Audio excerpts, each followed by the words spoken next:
ఏండో అందరూ బాగున్నారండి. ఈరోజు వెరైటీగా సరదాగా చికెన్ పకోడీ చేసుకుందాం అనుకుంటున్నాం అండి. ఆయ్. ఓ 2 కేజీల దాకా చికెన్ తెచ్చాము. అంటే మాకు స్కిన్ తోటి ఇష్టం అండి చికెను. స్కిన్ తోనే తెచ్చేసాము.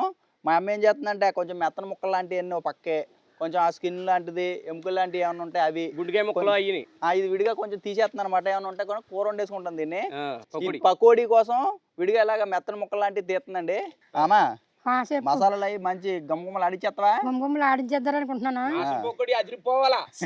అదిరిపోలు బెదిరిపోలు కాదు, ఇంకా మన సూటిగా కదా ఎలాగుంటదా, అల్లుడా మజాక, అత్త మజాక, అది అత్త మజాక బాగా చేద్దారనే కదా వచ్చాను. ఇంకో 2 కేజీలు చికెన్ తీసుకున్నామా, ఇదంతా కూడా దేనికదా క్లీన్ చేస్తున్నాము. ఇదంతా చేసిన తర్వాత శుభ్రం కడిగిన తర్వాత ఇందులో ఏమేమి వేసుకొని మనం పకోడీ తయారు చేసుకోవాలో నేను అన్ని వివరంగా చెప్తాను. కత్తిపేటకి నాకు చాలా గ్రాఫ్ ఉంది అల్లుడు, నువ్వేం కంగారు పడకో, తొందర పడకో, నువ్వు టెన్షన్ పడకో అత్త గురించి. అత్తకేం కాదు, మనకి వేసుకొని నీకు అన్నట్టు 3 ఆటలు వేస్తున్నాను, 3 మొక్కలు. మరి వాళ్ళు ఎంత మొక్కలు కొడితే ఏం వేసుకుంటాం? చిన్న చిన్నగా వేయించాలి చికెన్ పకోడీకి. చికెన్ పకోడీ పిల్లలు ఉన్నారు కదా తింటారా, ఏగినప్పుడు కూడా బాగా ఏగుతాయి. పిండి కూడా అంటుకుంటది బాగా, లోపల కారం ఉప్పు వెళ్తది మంచి. ఇలా చిన్న చిన్న ముక్కల కింద కోసుకున్న ఈ చికెన్ ని కొంచెం ఉప్పు వేసుకొని కల్లుప్పుతో కడుక్కుంటామండి. 2-3 సార్లు శుభ్రంగా కడుక్కోవాలి దీన్ని.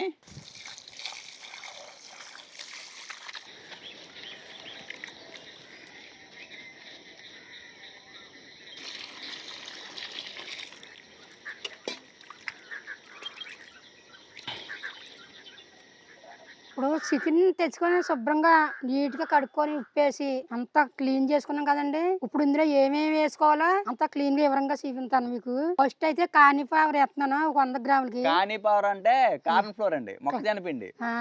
గుప్పుడు వేసే పడుతుందిలే. 2 కేజీలు చికెన్ కదా, పడద్దా వేయద్దండి. నెక్స్ట్ కొంచెం వరిపిండి వేస్తానండి. ఒక వరిపిండి కూడా వేయాలా? వరిపిండి కూడా వేయాలా? వరిపిండి వేస్తే మంచి క్రిస్పీగా వస్తుందండి, కరకరలాడితే బాగుంటాయి.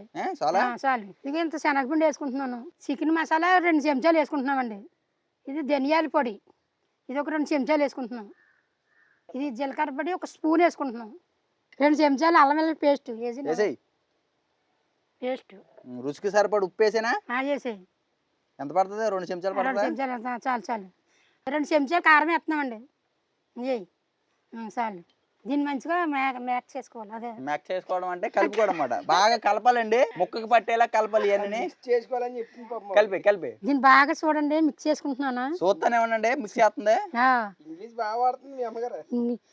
మిమ్మల్ని చూసా నేను నేర్చుకున్నాను. నేను తెలుగులో మాట్లాడుతుంటే పాతకాలం మనుషులేమో ఇంగ్లీష్ లో మాట్లాడతారు, కొత్త కాలం మనుషులేమో తెలుగులో మాట్లాడతారు. అది జంబలు ఇక్కడ బొమ్మ రంగు వేస్తారేమో కదా బయట కొన్ని దాంట్లో. మరి చిన్న ఫుడ్ కలర్ వేసుకుంటారా? మీరు వద్దంటున్నారు కాబట్టి ఇలా మ్యాచ్ చేసుకుంటే, దీన్ని ఇలా కలిపేసుకుంటే బాగా కంప్యూటర్ కూడా కూకుంటున్నాను ఈ మధ్యలో. దాని మీద నాకు వచ్చేస్తుంది బాగా ఇంగ్లీష్. చెప్పాలనుకున్నది ఆగదా, ఏం చెప్పాలో తెలదా. ఇలా పొడి పొడిగా కలపాలి అయితేనే. మరి వేసుకొని బాగా రుద్దుకోవాలా. ఇంకా చూసారా, చక్కగా మిక్సింగ్ చేసేసుకున్నాం, బాగా కలిపేసుకున్నాం. 2 చెంచాలు నూనె కూడా పోతున్నాం దీంట్లోనే. మసాలా అంతా కూడా బాగా అంటుద్దట.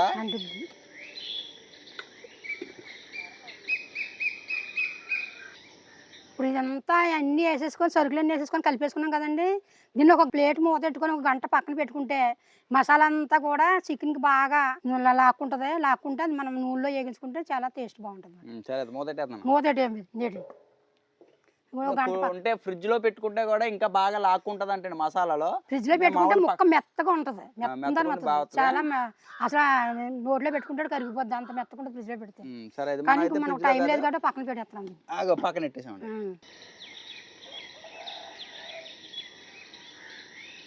ఇప్పుడు చికెన్ పకోడీ వేపుకోవడానికి సరిపడా నూనె పోసుకుంటున్నాం అండి. ఇవ్వండి, 1 గంట సేపు చక్కగా మసాలాలన్నీ పట్టించండి, ముక్కకి మంచిగా పట్టుంటాయి. అమ్మ వేసేద్దామా? నూనె మరిగిపోయిందండి పక్కన. అంతా నానబెట్టుకున్నాం కదా, వేసేద్దామా? వేసేయి. ఒక్క ముక్క వేసుకోవాలా? ఒక్కొక్క ముక్కలాగా వేసుకుంటే చికెన్ పకోడీ.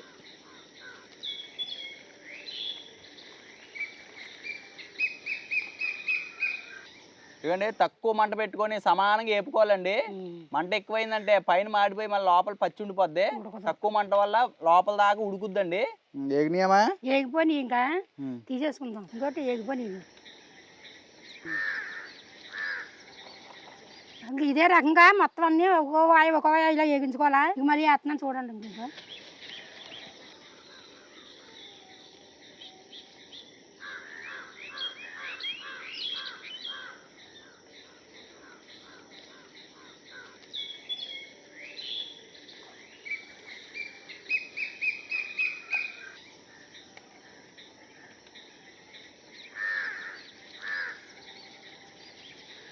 అన్ని ఇలాగ అన్ని వేపేసుకున్నాం కదండి.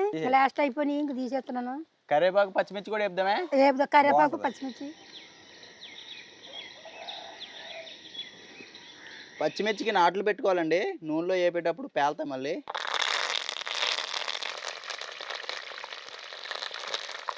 పచ్చిమిరకాయలు కరివేపాకు వేపుకొని పైన వేసుకొని నిమ్మకాయ చెక్క పిండుకుంటే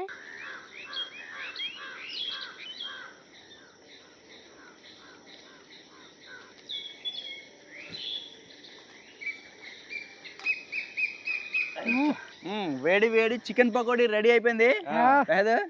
నిమ్మకాయ పిండుతావా? పిండేస్తాను. నిమ్మకాయ పిండుకొని తింటే ఉంటది నా సామరంగా. తిరిగిపోయింది. వేయించిన మిర్చి, కరివేపాకు, సూపరా భలే మసాలా బ్రహ్మాండంగా ఉంది. మొక్క మెత్తగా భలే ఉంది. బ్రహ్మాండం బద్దలు కొట్టేసాం. చాలా రుచిగా ఉందండి. పైన కరకరలాడుతుంది. మాటలు లేవు, మాట్లాడుకోవడం లేవు, మాటలు లేవు. ఓల్ తినుడే. ఓన్లీ షార్ట్ కట్ అన్నమాటది. నేను పొద్దు నుంచి ఏం తినలేదు తెలుసా, ఇవాళ ఎండుదామని. చికెన్ కి మసాలా భలే అంటుందండి. ఇది కార్న్ ఫ్లోర్ బియ్యం పిండి వల్ల కూడా మంచి క్రిస్పీనెస్ వచ్చింది. చూసారా, నేను ఇలాగ వేయాలి అలాగే వేయాలంటే భయపడుతున్నారు. ఎక్కువైపోతుందేమో అన్నారా.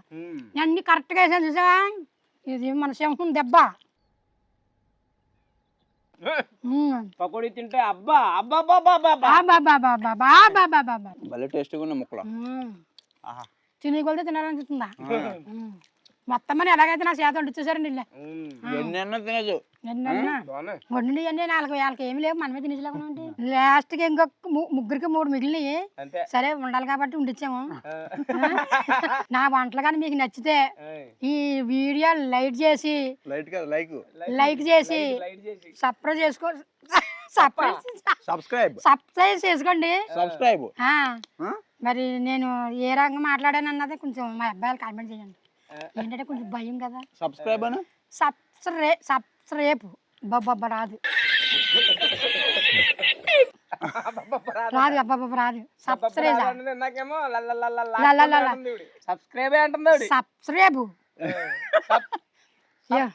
చిన్నప్పటి నుంచి బతికింది ఒకటి. నీ మాట అంతా ఒకటి అయిపోయింది నాకు. సబ్స్క్రైబ్ చేసుకోండి. లైక్ చేయండి. చెప్తుంది మా అమ్మ, అదేదో అంటే చేసుకోండి. అదేదో చేసుకోండి. సబ్స్క్రైబ్ చేసుకోండి. పండక్కి మీ చుట్టాలు వస్తారనుకోండి, 10 మంది పిల్లలు పిల్ల జల్ల అందరూ కలిసి చికెన్ తెచ్చుకోండి, పకోడీ చేసుకుని అంతే. గుమ్ముడు ఈ వీడియో కనుక నచ్చితే మా అత్తయ్య గారు చెప్పినట్టు లైక్ చేయండి. ఆవిడ చెప్పినట్టు బెల్ సబ్స్క్రైబ్ చేయండి. అది బెల్ సబ్స్క్రైబ్ చేయండి. ఇది ఫైనల్. ఉంటామండి.